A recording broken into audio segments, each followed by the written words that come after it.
We're born in the moonlight. Ain't no fantasy. Can't breathe in the sunlight. Hello, Aromas. This is Aromie here, and welcome back to Reanimation Scheme. We are here with Jory, having already seen that Sebastian can actually turn into a cat, so that's great and fun, I guess. I curse at Sebastian in my head, even though I know he's not really at fault. Who would expect Jory to walk in at that very moment, and while invisible as well? We really need to find a way to send him back to the spirit realm. I finally understand why the 12 deities made spirits incorporeal, but at least visible, because entities that you can't see are a pain to deal with. Look here. I really don't know what you're talking about. Shapeshifters don't exist, I tell you. Yeah, you're right. He agrees, but he has such a cheeky smile on his face that it's obvious he doesn't actually believe a word I say. It's alright, I guess. Forget it. What can he do with Sebastian's secret anyway? Who can he tell? And who would believe him? He's just a spirit, an extremely odd one, but one nonetheless. Never mind. Please just forget what you saw. Great. Yep, great, of course. But hey, Michiko, guess what? Without waiting for my response, he continues. You just let the cat out of the bag. I mean, he's right. He collapses into laughter as though that's the funniest thing he's ever heard. My lips twitch in response, unsure whether to be speechless or amazed at his puns in the situation. And then I can only offer him a weak smile and try to change the subject. Right. Well, Jory, do you mind making yourself scarce for a bit? Since you know there's a visitor arriving soon, I don't think it's the best idea for whoever it is to see Spirit just casually floating by.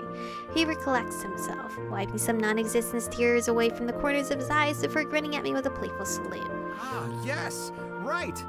Got it. Wouldn't want to give any poor souls a heart attack. He begins to fade away again, and his cheerful whistling grows fainter and fainter as he walks out of the room. I think I made a mistake. What is on my bag? What is that? Is that like an outfit? A disembodied voice whistling a haunting melody and echoing down the hallway is worse than a spirit that flickers in and out of view at will. And where's Sebastian anyway? Why is he still not back? Who in the name of Ziana is paying me a visit at midnight? I can't help but feel an inkling of concern. Surely he couldn't have gotten into trouble, right? I debate with myself on what to do for a moment, massaging my temples as the pounding in my head returns. Oh, no. Michiko, are you alright? Oh no, I'm sorry. Did I come at a bad time? Oh, did you come visit me? To be honest, I only thought it was gonna be him. My eyes slightly open at the sound of Adrias' voice. I turn to find Adrias entering the room with hesitance, a bag slung over his shoulder. At the sight of him, relief rushes over me. Aldi. So you're the visitor. Well, thanks, Ziana, you're here. Though I wasn't expecting you to come in person instead of just responding to me through the mirror. Oh. I'm sorry for keeping you waiting. I thought it would be easier to just talk while we're on the way to the headquarters. Wait. To headquarters? Why? Because you've been summoned, which you would know if you ever checked the pile of letters slipped under your door. Sebastian comes floating in on his book once again, and I flick my eyes upwards in exasperation. I never understand his aversion to walking in four paws, even though he spent many more years as a cat than as human before regaining the ability to shapeshift between the forms. Oh, then he's old. Many years? Many more years? He's old. I was asleep the whole day. That's exactly the problem. You're lucky Adrias remembered you, knew this would happen, and took the time to drag you to the headquarters. But he told me to sleep! Sebastian sends me a sharp glare in exasperation, which I decidedly ignore. I notice something crumbled between his paws, and he bats at it with force, causing it to fly toward the air, through the air towards me. I catch it with one hand, an eyebrow raising at the seal on the back of the unopened envelope. A letter from the headquarters. What does the authority want from me? Why is it all scratched up like that already? I mean, I know he's a cat, but I don't think he'll damage it that much. As if sensing my silent question, Adrias speaks, rubbing the back of his neck as he explains. The headquarters is summoning all the death mages urgently. I received the same letter as well, though really mine was rather unnecessary since I was already there at the headquarters. What? Well, that's certainly unexpected. Frowning, I flop down on the bed and tear open the envelope. Adrias takes it as his cue to pull a chair closer to my bed before making himself comfortable in the seat. I begin to skim through the contents of the letter. To my surprise, the letter isn't just summoning me to the headquarters. I'm expected to stay there for an unspecified period of time. In my many years, because They said that about Sebastian. In my years of working for the Imperial Necromancy Authority, and the years before that, when my father was working for the Authority, I've never heard of this happening. Is this because of the mishaps with the spirit summoning spell that we discussed earlier? Yes. Just as I feared, it turns out that every reanimator, no, every death mage, has been having the same issues. Nobody has managed to successfully call upon a single spirit all day. So the Authority is calling for all death mages to gather in the headquarters as soon as possible, to put their heads together for a solution, I suppose. My mouth falls open slightly. How could the spirit summoning spell stop working for death mages overnight? I don't know. Actually, that can't be true, but not when there's a certain red-hooded spirit wandering my corridors as I speak. If not a single death mage has been able to summon spirit today, why could I? And why is Jory displaying such unusual qualities for a spirit? I had the fleeting thought of telling Adrias about Jory, but then I decided against it. Sebastian has a point. Who knows what the Authority would do to Jory, and perhaps me as well, if they find out about this inexplicable phenomenon. The last thing I want is to be involved in this mess. I'll decide how much and what I should say when I get to the headquarters, depending on how the situation unfolds. Next to me, Sebastian seems completely unaware of my internal struggles. He merely leaps his feet, his tail shooting up high in the air as he completely forgets his composure. Impossible. Dear 12 deities, that's impossible. All death mages. This is why I couldn't summon a spirit either when I tried. I'm sorry. But it is true. What in the name of the 12 deities? Deities? How do you say this word? Could have caused this. This doesn't make sense. I don't know. That's what the mages have been trying to find out. Sebastian deflates, resting his head on his paws. Alright. He's so cute. I suppose I should go prepare for our departure. Wait. You're coming along as well. Are you sure that's a good idea? I suppose. It should be fine. I'll go in the form of a cat, as you're familiar, and I'll be careful not to speak when others are around. Nobody will suspect a thing. Without giving me a chance to argue, Sebastian leaves the room in a hurry. Fine, it's not my fault if he lets the secret slip again. Do you have any idea how long we'll be staying at the headquarters? I'm sorry. They didn't say. A person looked slightly annoyed. I would normally rejoice at the idea of a prolonged break from work, but did the Authority have to decide to call for all death mages? Well, we should probably leave for the headquarters as soon as possible. What? We're leaving now, but how are we going to get to the capital?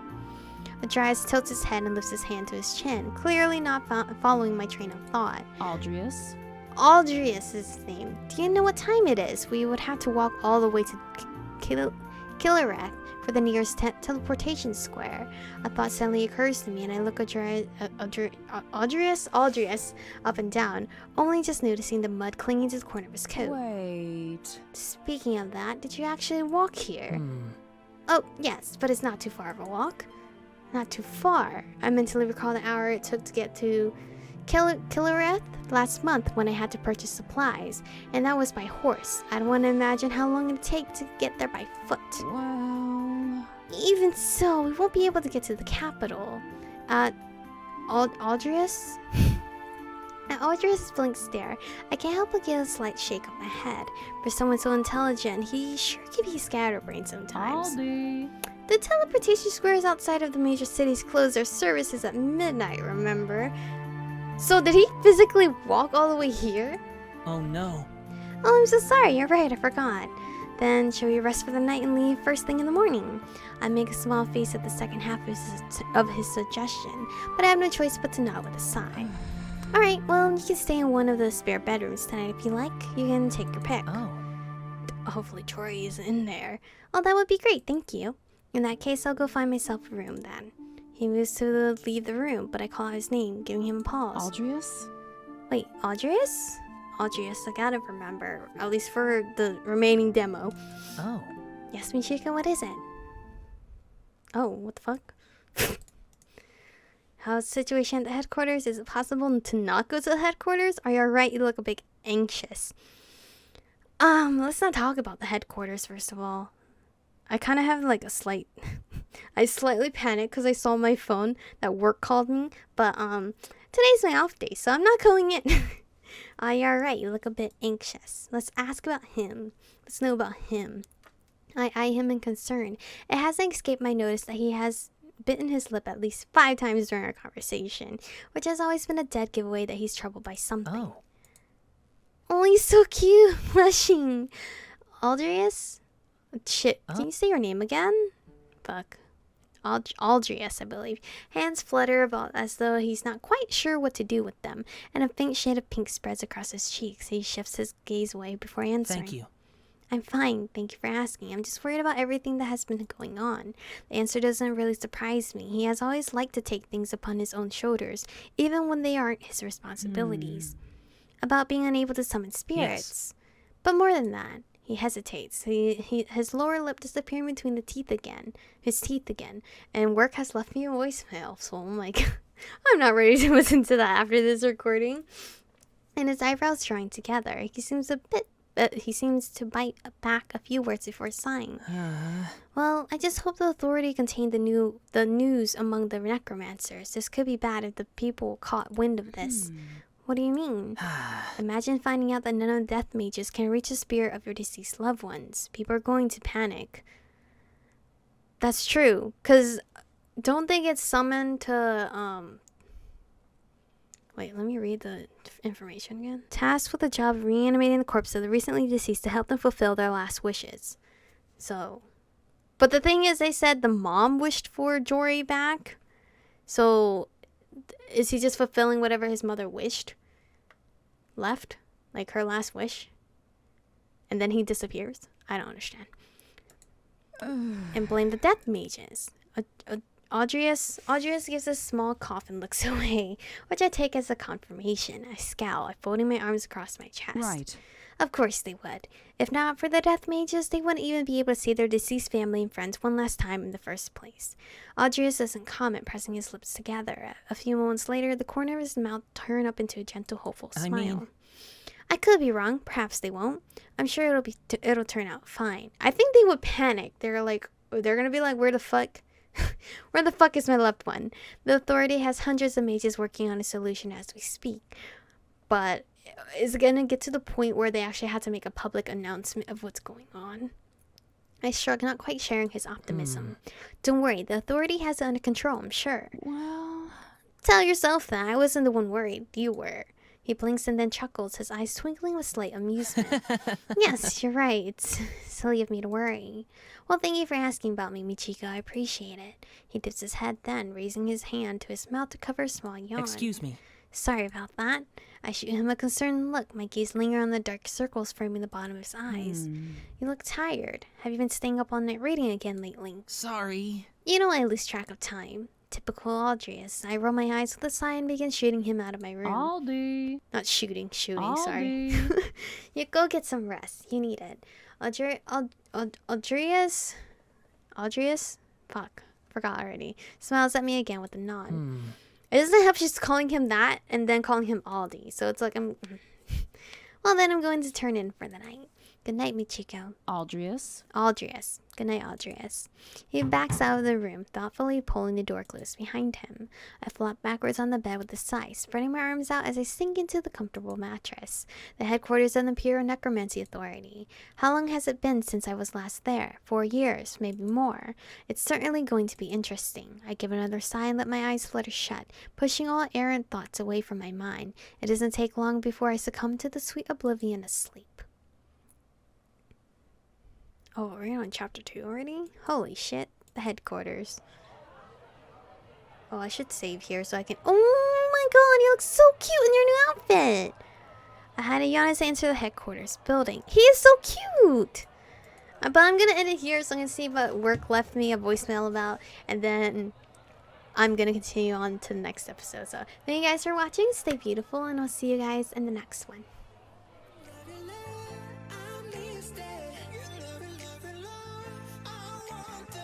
You touch it